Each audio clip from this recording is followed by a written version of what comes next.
안녕하세요. 저는 공사업계에서 일하는 40대 남성입니다. 제가 하는 일이 궁금하실까 싶지만 대충 설명을 하자면 저는 단열재 시공을 하는 작업을 업으로 하고 있습니다. 아파트나 주택 공사 일도 다니고 단열 보수가 필요한 개인 가정에도 찾아가고 있죠. 젊어서부터 공사판 다니면서 이 일 저 일 하다가 정착해서 일을 시작한 지는 이제 10년 정도가 되어 갑니다. 아무래도 이 일이 개인 사업자나 다름없기도 하고 공사판 다니는 일이다 보니 고되기는 하지만 그래도 제가 열심히 한 만큼 벌이는 꽤 좋습니다. 한 건만 잡아도 돈 100은 벌 수 있으니 일만 계속 있으면 월 1000만 원 버는 것도 우스울 때가 있었죠. 물론 요즘은 일이 많이 줄어서 그 정도는 아니지만 그래도 아무리 못해도 고정 수익이 6, 700만 원 정도로 회사원들만큼은 벌고 있습니다. 한창 일할 때는 그만큼 몸이 고생이긴 하지만 그래도 매일 출근하지 않고 일 들어올 때 안 하는 것 치고는 수익도 사정도 이렇게 좋은 편이죠. 대학도 못 나온 제가 이 정도 벌어먹고 사는 걸로 저는 무척 만족하고 있습니다. 사실 제가 어려서 부모님이 일찍 돌아가신 탓에 그 후로는 일만 하면서 열심히 살았거든요. 혼자 남겨진다는 게 당시로는 엄청난 공포였던지 그 당시에는 돈이라도 있어야 내 몸 하나 건사하고 살겠다 싶어서 아등바등 돈 모으기가 급했던 것 같습니다. 덕분에 이제는 모아둔 돈도 꽤 있고 제 명의로 된 집도 있었죠. 하지만 너무 일만 해서 그런 건지 연애할 줄도 모르고 여자도 멀리 두느라 마음 넘도록 장가도 가지 못했었네요. 사실 저도 30대까지는 결혼 생각이 있었는데 그것도 다 때를 놓쳤는지 그동안 인연을 못 만나고 마흔이 되어서는 그마저도 다 포기를 했거든요. 주변에서는 늦기 전에 선이라도 보라고 난리들이었지만 정작 저는 별 생각이 없었습니다. 연예인들이야 마흔 넘어도 총각이라 소리 듣지만 보통 남자 40이면 아저씨 소리 들을 나이인데 이제 와서 저 같은 거 좋다고 해줄 사람은 더 없을 거라 생각했거든요.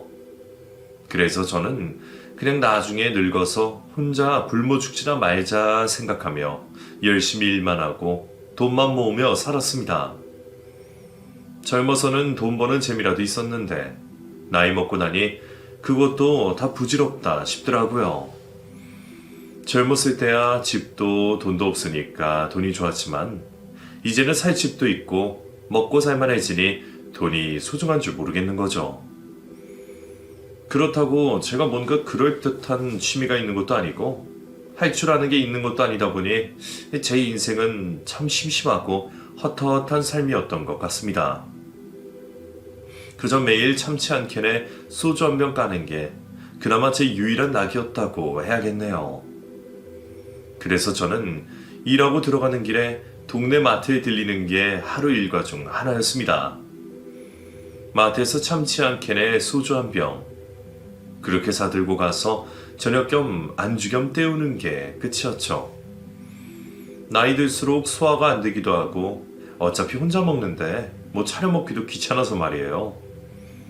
그렇게 자주 동네 마트를 찾던 제게 어느 날 마트에서 일하던 여직원 하나가 말을 걸어주는 겁니다. 매일 이렇게 드시면 몸 상하세요. 술은 가끔씩만 드세요.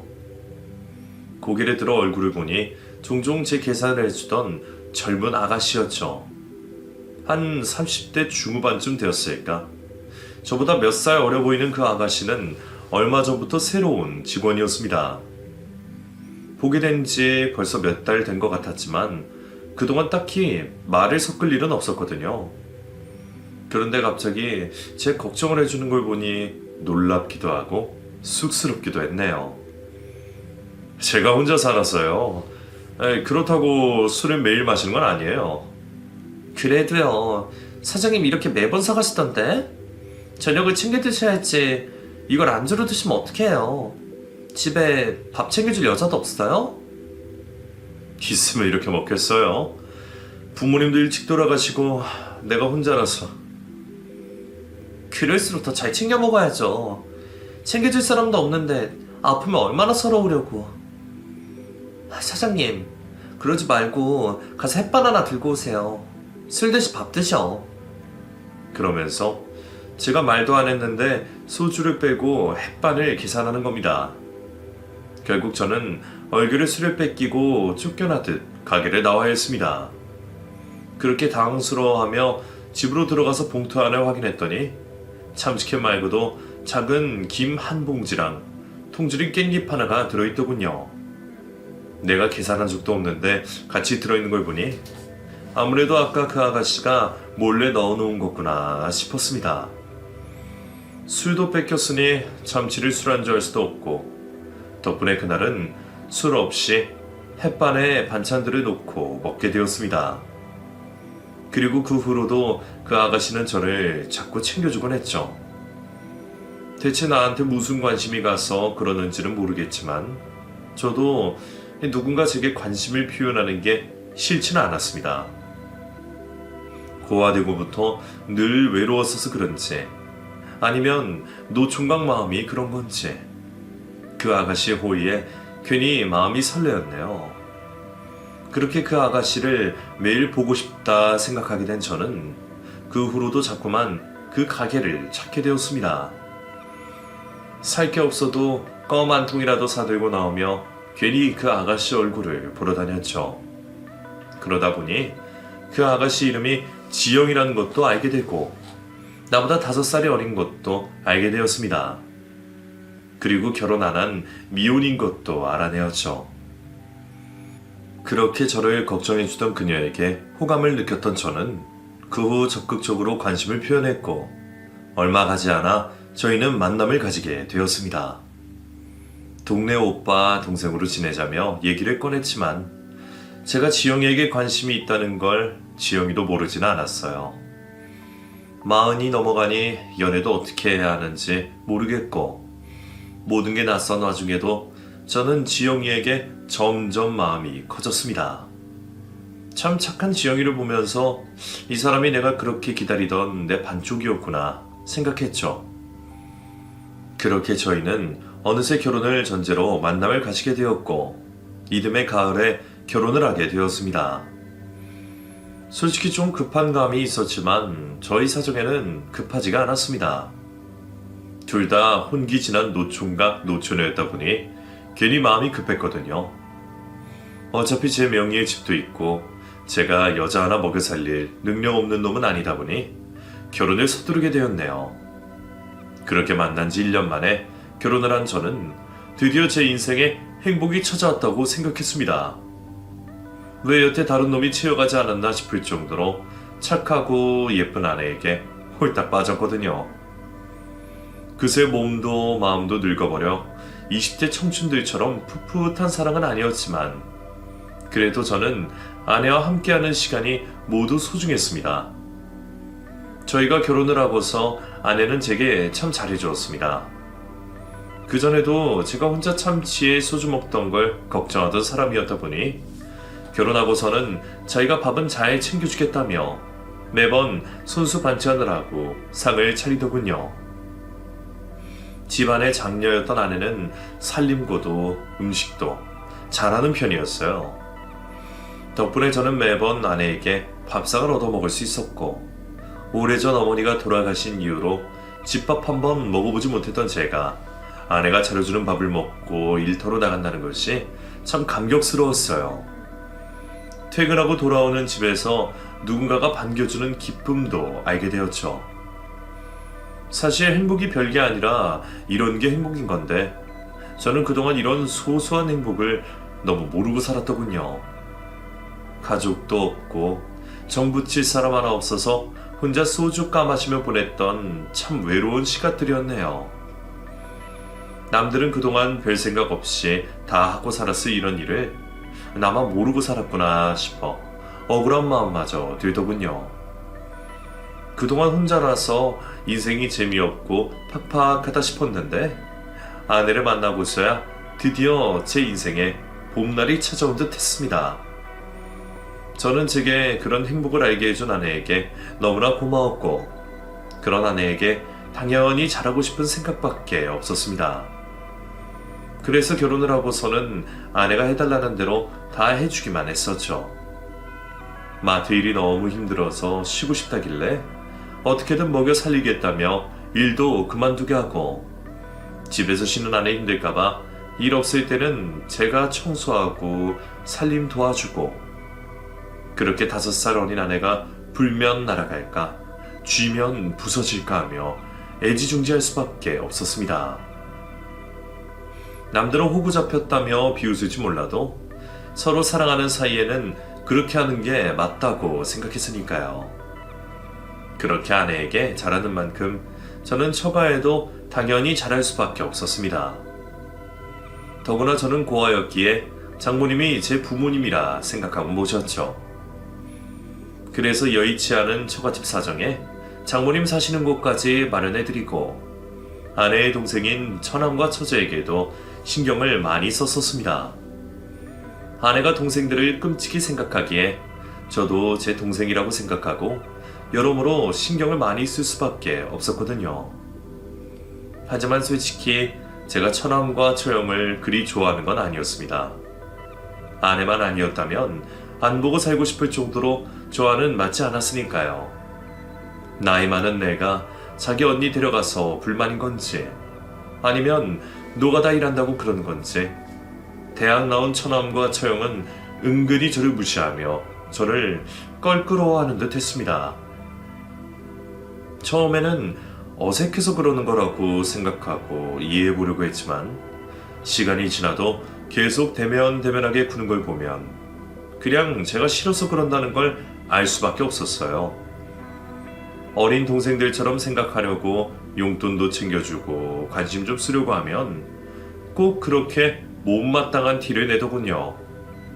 형부, 돈만 가지고 이렇게 생색내지 말고 평소에 언니한테나 좀 잘해요. 우리 언니 결혼하고서 얼굴이 더 상한 거 알아요? 나이 어린 와이프 데려갔으면 잘해줄 생각을 해야지. 뭘 시키면 저래요? 형부, 설마 우리 언니 고생시키는 거 아니죠? 그럴 리가. 내가 집사람 얼마나 아끼는데 고생시키는 거 없어. 집사람이라뇨. 그런 말도 조심해주세요. 집사람이라는 건 집에서 일하는 사람이라는 거 아니에요. 요즘 시대가 어느 시대인데 집사람이라고 그래요? 우리 언니가 일 그만두고 집에 있다고 무시하시는 거예요? 그게 아니라 그냥 내가 좀 옛날 사람이라 말이 그렇게 나온 거지. 그런 거 아니야, 주제. 형부, 혹시라도 우리 언니 일 안 한다고 돈 가지고 구박하거나 서럽게 하면 나 정말 가만히 안 있을 거예요? 둘이 이혼시켜서라도 데리고 나올 거라고요. 알았죠? 그래. 내가 그럴 리가 있나. 지금도 생활비 관리는 전부 아니, 지영이가 하는데 나는 통장에 얼마 있는 줄도 몰라. 그건 잘했네요. 솔직히 형부보다는 언니가 관리하는 게 낫죠. 언니는 학교 다닐 때 공부도 꽤 잘했거든요. 아버지 돌아가시고 집안 사정 안 좋아져서 대학을 못 갔을 뿐이지. 형부랑은 달라요. 그게 얼마나 서러웠는지 언니가 저랑 오빠는 대학 보내려고 혼자 고생한 거 알죠? 그럼 나도 알지.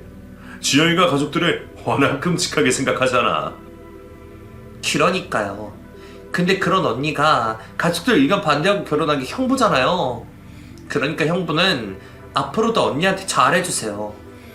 우리 언니 젊어서 고생한 거 생각하면 언니는 행복해질 만한 사람이에요.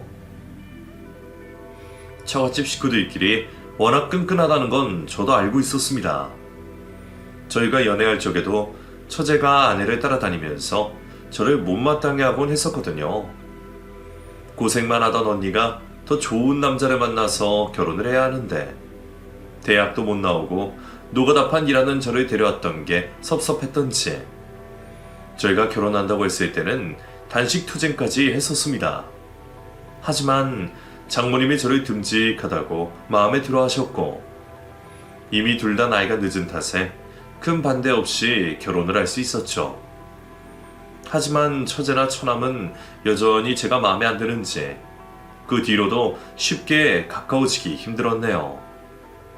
그래도 저는 아내를 위해 아내의 가족들까지 제 가족이라 생각하며 물심양면 챙겼습니다. 특히 혼자 계신 장모님을 정말 잘 돌보려고 애를 썼죠. 애초에 빚에는 좁은 빌라에서 사시던 분을 아파트까지 장만해 드렸으니 이만하면 저도 좋은 사이 아닐까 했네요.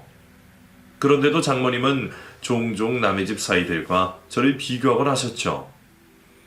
누구 집 사이는 뭘 해줬다더라. 누구 집 사이는 해외여행을 보내줬다더라. 그런 소리를 듣고 있으면 솔직히 저도 괜히 속이 상했습니다.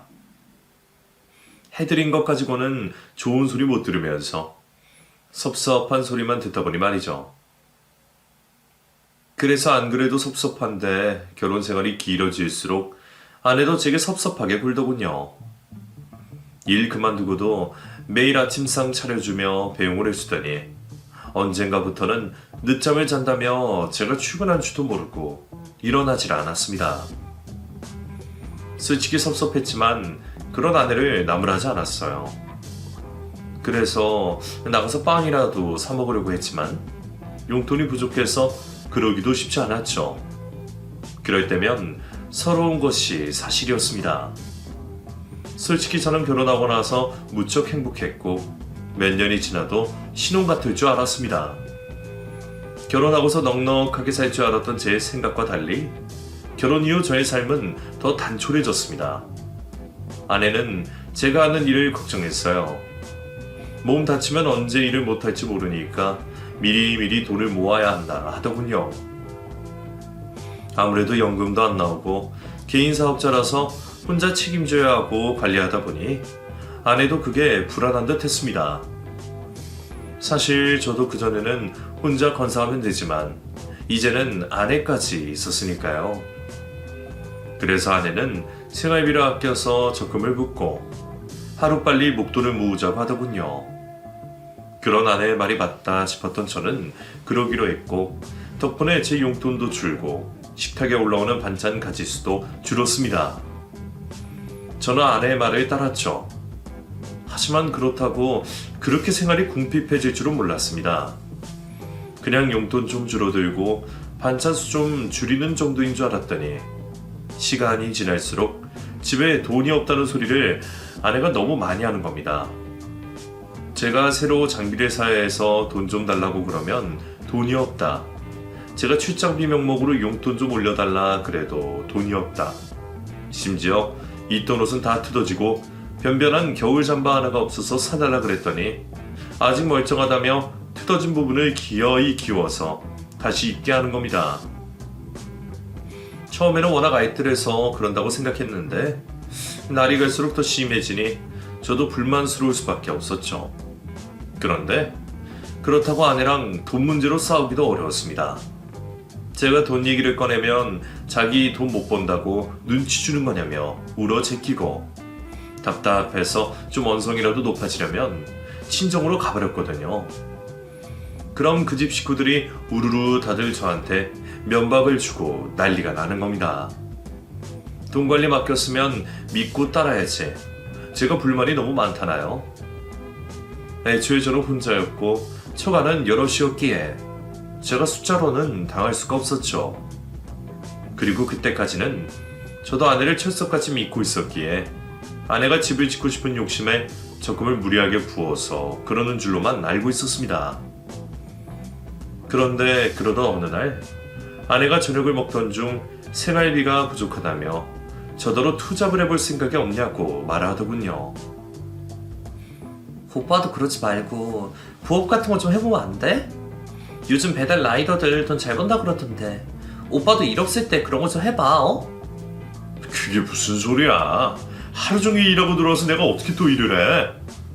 남들도 다 그렇게 하는데 못할 것도 뭐야. 내가 다른 것 때문에 그렇겠어? 이게 다 돈 때문 아니야. 생활비가 부족한데 그렇다고 돈 없어서 빠듯하게 살 수는 없는 거잖아. 요즘 돈 없어서 진짜 죽겠어. 돈이 왜 없어? 집에 반찬은 이 모양인데 설마 또 적금 부은 거야? 그런 얘기 하지 말고 그냥 일 좀 더 하면 안 돼? 다른 직과장들 안 시켜도 알아서 대리운전 뛰고 알바 다닌다던데 오빠는 쉬는 날 팽팽히 놀고 싶다 이거야? 내가 쉬는 날이 뭐 얼마나 된다고 그래. 남들 다 일주일에 2번씩을 쉬는 거 아니야? 나 일 없다고 집에서 노는 거 아니잖아. 정일 없으면 노가다판이라도 나가는데 그런 나더러 일을 더 하라고? 아니, 저 그걸 뭐 얼마나 넣기에 그래? 정 그러면 적금 하나 깨면 되잖아. 그렇다고 내가 그렇게 무리하면서까지 해야 해? 자꾸 적금 얘기하지 마. 적금은 더 하지도 않았어. 적금 말고도 돈 들어갈 때가 많아서 그래. 우리 둘이 생활비가 얼마나 많이 나가는 줄 알아? 나도 매달 애가 탄다고. 그게 무슨 말이야. 내가 아무리 못 벌어도 600~700만 원씩은 갖다 주는데 우리 둘이 먹고 쓰는데 그 돈이 부족하다는 소리야? 요즘 600만 원이 뭐 넉넉한 줄 알아? 생활비 쓰고 관리비 내고 그러면 돈 없어. 그런 게 어디 있어. 나 혼자 살 때 월에 100만 원도 안 썼어. 근데 우리 둘이 600만 원도 모자라다고? 그게 말이 된다고 생각해? 오빠 혼자 살 때야 대충 먹고 대충 사니까 적게 들었겠지. 둘이서 넉넉하게 쓰면 그 정도 쓰는 거지. 그럼 말해봐. 정확하게 돈을 어디 가져다가 쓰는데? 뭘 그런 걸 또 물어보고 그래? 그냥 쓴 거지. 괜히 딴소리 하지 말고 그냥 부업이나 좀 알아봐. 오빠가 알아서 돈 많이 벌어다 주면 안 해도 될 고민인데 뭐하러 얘기해? 너는 지금 그걸 말이라고 하는 거냐? 내가 나가서 뭐 앉아서 일하니? 내가 별말 안 하고 매달 몇 배씩 턱턱 갖다 주니까 나는 뭐 앉아서 놀면서 돈 버는 줄 아는 거야? 나 그 돈 벌려고 피똥 싸. 말 안 해서 그렇지 밖에서 일하다 보면 손이 덜덜 떨릴 정도로 힘들다고. 근데 그렇게 일하고 돌아와서 나더러 오토바이 타고 아르바이트를 다니라고? 너는 집에서 노는 애가 나더러 할 소리냐? 저도 화가 나다 보니 평소보다 언성이 높아질 수밖에 없었습니다. 집에서 쉬는 아내를 탓할 생각도 아니었고 화를 내고 싶지도 않았지만 저더러 더 고생하라고 부추기는 아내에게 서운함이 들어서 화를 숨길 수가 없더라고요. 고생은 나 혼자 하면 된다 싶어서 집에다가는 힘든 얘기 한 번도 안 했었는데 그래서 내가 얼마나 힘든지 몰라서 저런 철없는 소리를 하는 건지 저는 아내가 도통 이해가 되지 않았습니다. 게다가 둘이서 600~700만 원이 분명 적은 돈은 아닐 텐데 그 많은 돈들을 다 어디로 가져다 썼을지 궁금할 수밖에 없었죠. 안 되겠다. 너 그동안 가계부 쓴 거 가져와봐. 그 돈 다 어디 가져다 썼는지 내가 봐야겠다. 아니 돈 관리 나한테 한번 맡겼으면 끝이지. 그걸 뭘 또 확인해 본다고 그래. 내가 알아서 잘하고 있어. 그러니까 알아서 잘하는 건지 아닌지 내가 확인해 보겠다는 거 아니야. 돈 벌어오는 사람도 어디 돈 나가는지 알아야 하는 거 아니야. 너 저번에도 돈 없어서 내가 부탁한 거 못 해준다 그랬지. 용돈 올려달라는 것도 여유 없다고 안 올려줬지. 그때는 잘 벌 때 아껴야 된다 그러길래 그 말 믿고 나도 별말 안 했는데 이제 와서 내가 투자까지 하면서 돈을 벌어야 하는 이유가 뭔지 궁금해서 안 되겠다. 싫어. 오빠 이렇게까지 하면 나도 기분 상해서 더 못 보여줘. 가계부는 내 영역이야.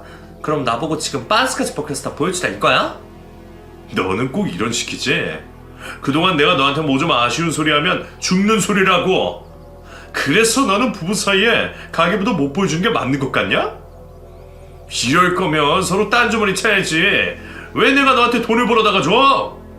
서로 미치도 못하고 숨기기만 바쁜데 나더러는 비상금 만들기만 하면 이혼하겠다니 뭐니 그러더니 나는 내가 갖다 준 돈 와이프가 어디다 썼는지 알지도 말라는 거야?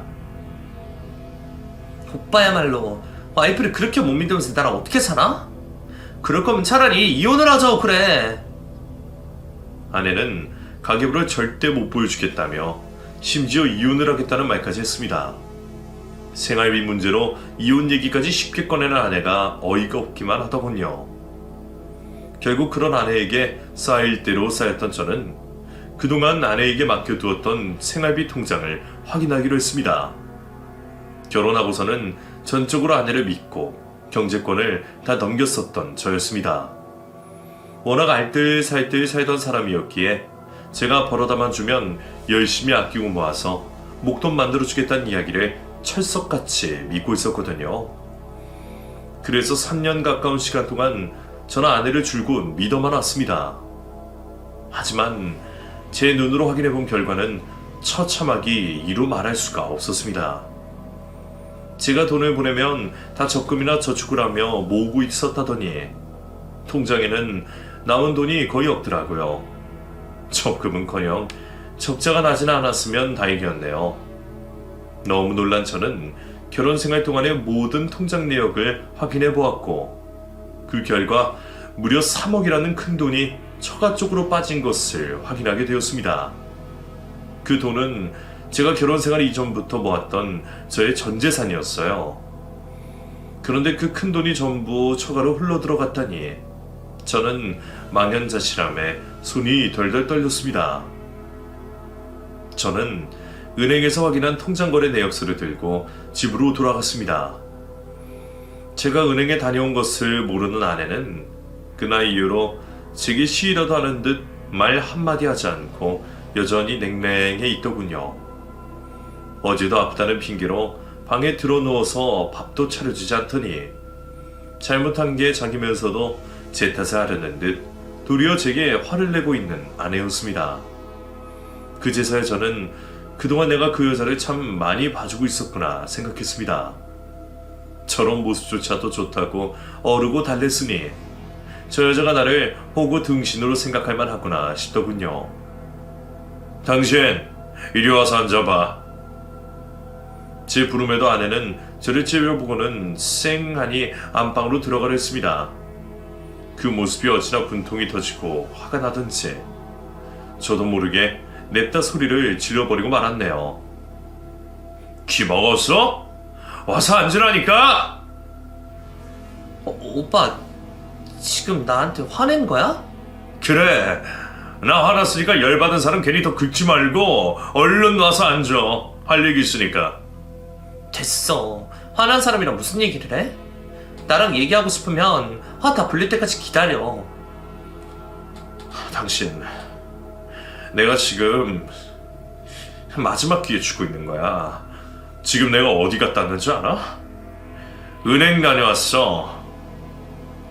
그 말에 뭔가 낌새를 알아차렸는지 기고만장하던 아내가 거실로 나오는 겁니다.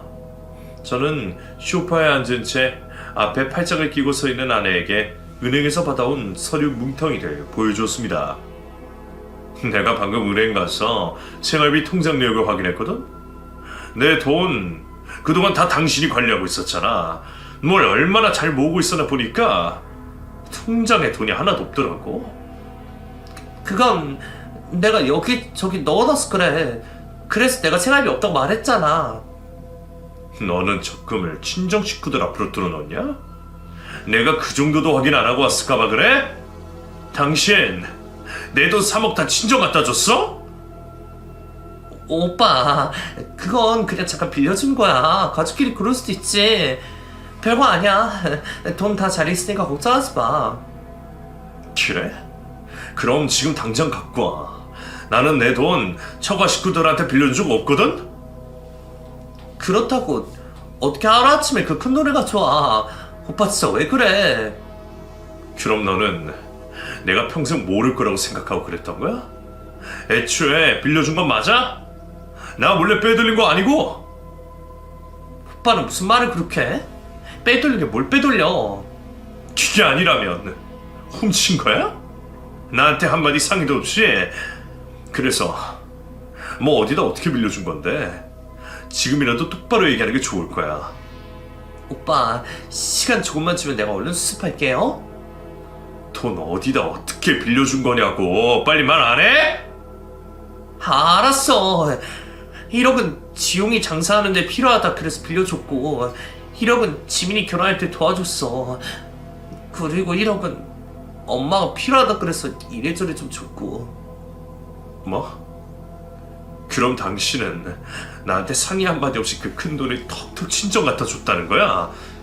당신 동생들한테 당신이 내 돈을 왜 빌려줘? 처남이나 처제나 평소에 나한테 그렇게 싸가지 없이 굴고 형부 대접도 안 하는데 근데 내 돈을 허락도 없이 내어줘. 그래, 장모님한테는 왜 드린 건데? 장모님이 그 큰 돈이 왜 필요하셔? 지금 우리 엄마 일까지 다 얘기하라는 거야? 그럼 우리 엄마 체면이 뭐가 되겠어? 체면? 지금 내 앞에서 누구 체면을 얘기하는 거야? 그럼 내 체면은 나는 뭐 호구 새끼냐? 그래, 그동안 너 믿고 돈주머니 맡긴 거 보면 내가 등신은 맞지. 나는 그동안 당신의 최선까지 믿었어. 아무리 세상 사람들이 야속해도 당신만큼은 나를 믿고 걱정하고 있는 줄 알았다고. 근데 내가 속았던 거냐? 대체 속은 내가 병신인 거야? 속인 네가 쓰레기인 거야? 그래놓고 나한테는 돈 없다고 부업을 하라고 그래? 내가 그동안 돈 한 푼 없이 얼마나 고생했는데 네가 그러고도 사람이냐? 가족들끼리 어려울 때 돕는 게 당연한 거지. 그리고 괜히 혼자 자기 연민 떨지 마. 세상에 안 불쌍한 사람이 어딨어. 그런다고 몰상식하게 자꾸 돈 가지고 그럴 거야? 오빠 진짜 돈 거리지 마. 돈이 중요해? 그래, 돈이 중요하다. 내가 그동안 널 믿었던 게 잘못이지. 차라리 돈만 믿고 살았어야 하는데 다 늦어서 늦장가를 들어서 무슨 호강을 하려고 그랬는지. 그동안 너랑 같이 살았던 내 인생이 아깝다. 그래서 앞으로는 돈만 중요하게 생각하려고. 네 식구들 내 돈 한 푼도 못 챙겨갈 줄 알아. 니네 엄마도 내 집 살지? 내 손에 내쫓기기 전에 당장 집 빼는 게 좋을 거야. 뭐? 오빠 진짜 말 다 했어? 너도 내 집에서 당장 나가. 나가서 그 좋아하는 네 가족들 찾아가던가 어디 달새방이라도 구하던가. 네 애미 데리고 내 집에서 꺼져. 네 동생들한테도 전해. 내 돈 뱉어낼 때까지 빚쟁이처럼 괴롭힐 테니까 알아서 하라고. 우리 이혼할 거니까 소송하고 싶으면 변호사 알아보든가. 협의 이혼해봤자 어차피 너 좋을 대로 협의 안 할 거니까. 아무튼 꼴도 보기 싫으니까 내 집에서 당장 꺼져. 오빠 지금 너무 흥분했어. 그래서 그래. 나한테 이러지 마. 내가 나가면 갈 곳이 어디 있다고 그래. 그게 내 알바야? 네가 내 집에서 빌붙어있는 꼴 보기 싫으니까 꺼지라고! 아내는 제 입에서 먼저 이혼하자는 소리가 나올 줄은 몰랐던 건지 기어이 이혼하자는 제 말에 그제서야 충격을 받은 듯 했습니다. 아마 제가 가족 하나 없이 아내에게 의지를 많이 했었기에 제가 먼저 이혼을 하자고 할 줄은 생각을 못했던 모양입니다. 그래서 사람을 쥐고 흔들고 그렇게 호구 취급을 했던 건지 모르겠지만 그 여자 말 맞다나 저도 이제 돈보다 더 중요한 건 없다고 생각하기로 했습니다. 그러니 내 돈 갉아먹는 그 여자와 그 집 식충이들을 다 절단해내야겠죠. 그렇게 저는 그날 바로 아내를 제 집에서 쫓아냈습니다. 그리고 다음날 제 명의의 집에 살고 있는 장모를 찾아갔죠. 그 여자가 말을 했던 안 했던 제 집에서 버팅기고 안 나갈 거란 생각에 제가 직접 퇴거 명령서를 던져주려고 찾아갔는데 이미 지들끼리 작당 모의를 하고 있었던 건지 그 집 식충이들이 다 거기 모여있더군요. 오빠 너 왜 여기 있어? 이것들은 또 왜 다 여기 있고 내가 네 식솔들 데리고 다 꺼지라고 안 했어? 말귀 못 알아들어? 김서방, 자네 정말 왜 이러나? 부부싸움 좀 했다고 장모를 내쫓는 일이 어디 있어? 내가 자네한테 얼마나 잘해줬는데. 자네가 나한테 이러면 안 됐지. 제가 이러면 안 된다고요? 그럼 당신네들은 이래도 되는 겁니까? 내가 지금 여기 왜 왔는지 아직 몰라서 다들 당당한 거예요? 매형, 그렇다고 장모 집에 이렇게 찾아와서 다짜고짜 화내는 사람이 어딨어요? 우리 엄마 심장 약한데 그러다 쓰러지기라도 하면 어쩌려고요? 그걸 내가 걱정을 해줘야 하는 건가? 애초에 여기 내 집이야. 내 집이 기생충들이 살기에 내쫓으려고 온 건데 내가 내 집 오면서 누구 허락을 받으라는 거야? 기생충이라니. 매형, 화난 건 이해하지만 말 조심 좀 하시죠? 지금 우리 앞에서 무슨 행패를 부리는 거예요? 너나 말 조심해 이 새끼야. 그동안 내가 너 동생 같아서 오냐오냐 해준 거지 네 새끼 예뻐서 참아준 거 아니니까. 너야말로 내 돈 1억 당장 토해내.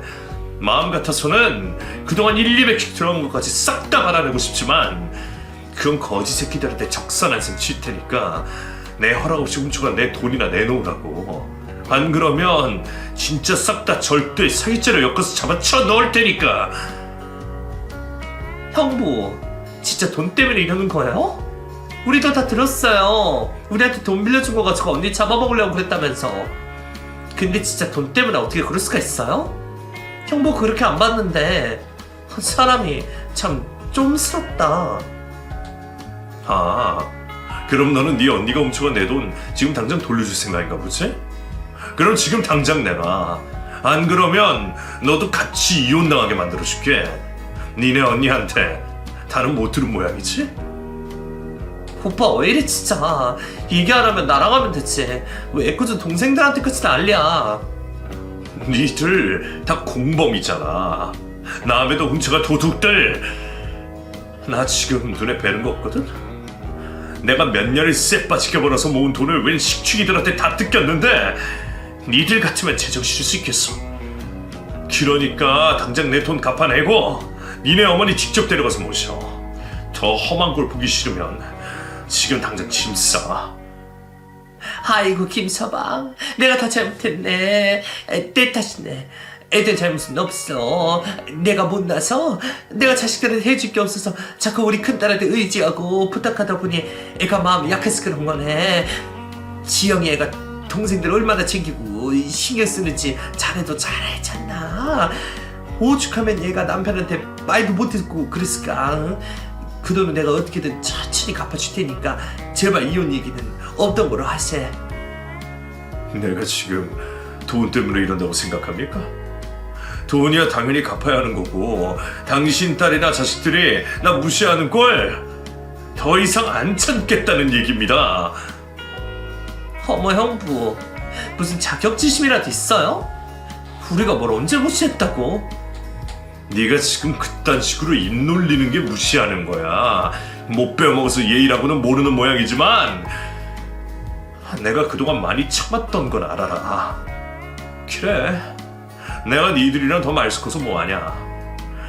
아무튼 나는 내 돈 끝까지 받아낼 될 거고 무슨 짓이라도 할 거니까 하루라도 빨리 해결하는 게 좋을 거야. 그리고 당신 오늘 안까지 당신 어머니 모시고 나가. 그게 내가 마지막으로 해주는 배려니까. 여기서 더 나쁜 꼴 보고 싶지 않으면 괜히 더 민기적거리 생각하지 마. 오늘까지 안 비우면 사람 불러서 길바닥으로 끌어낼 거니까. 알겠어? 해주고 싶은 말이야 한참 더 남았지만 계속 얘기해봤자 계속 도돌이표더군요.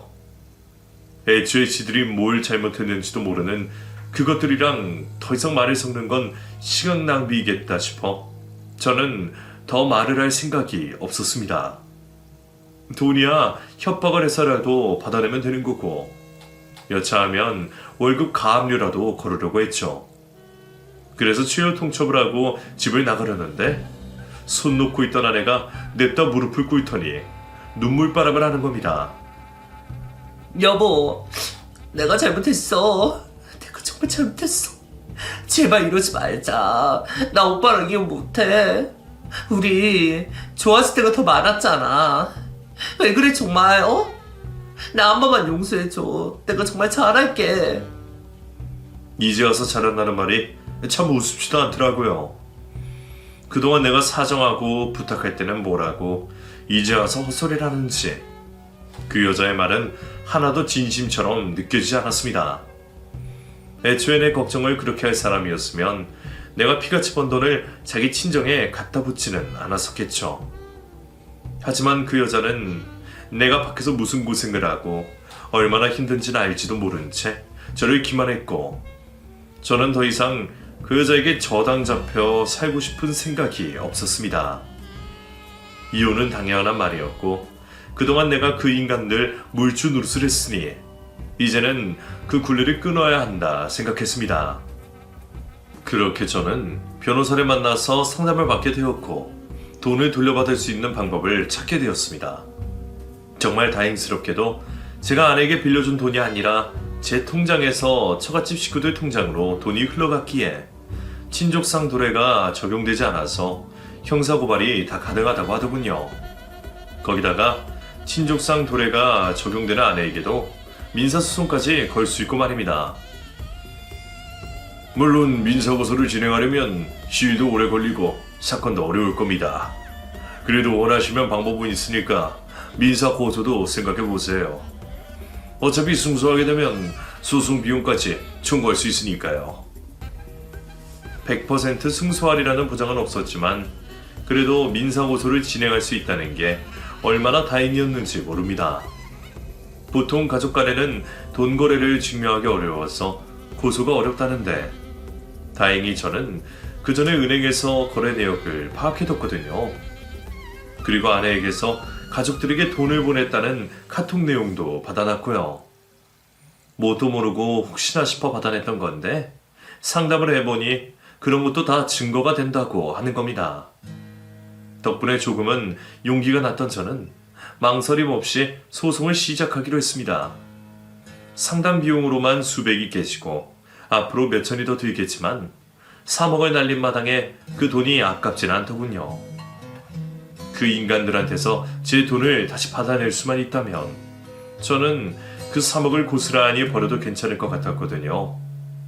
돈이야 물론 아까운 게 당연하지만 그때 저는 돈보다 더 중요한 걸 잃어버렸으니까요.